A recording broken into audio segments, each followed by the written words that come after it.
Hello, my name is Mike Walsh. I'm Shelly Walsh. This is our farm, Good Karma Ranch Alpacas. We raise alpacas for their wool. We also do a lot of agritourism and education about alpacas and the types of products we can make with their fiber. We went solar about 6 years ago.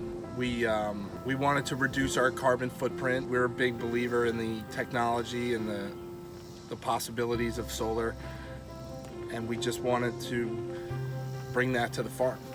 It's definitely my favorite thing that we've done, truthfully, since we've lived here, is to have the solar panels. It really helps us financially, especially run the barn and run the farm in the summer. Believe it or not, we actually use a lot of electricity, and the solar panels have really offset that in a big way.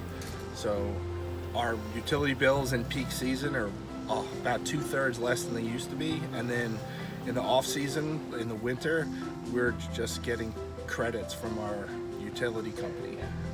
North Carolina has something called Sea Green Travel. It's an organization that promotes tourism sites that are considered green, environmentally friendly. And so when I learned about that and looked at all the steps, just the solar panels alone pretty much helped us qualify for that.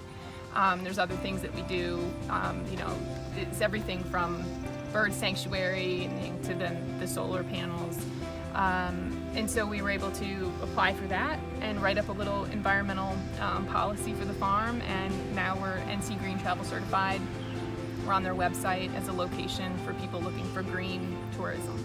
The alpacas like the solar panels too, because it's a big giant shade screen. We've had lots of babies born under those solar panels.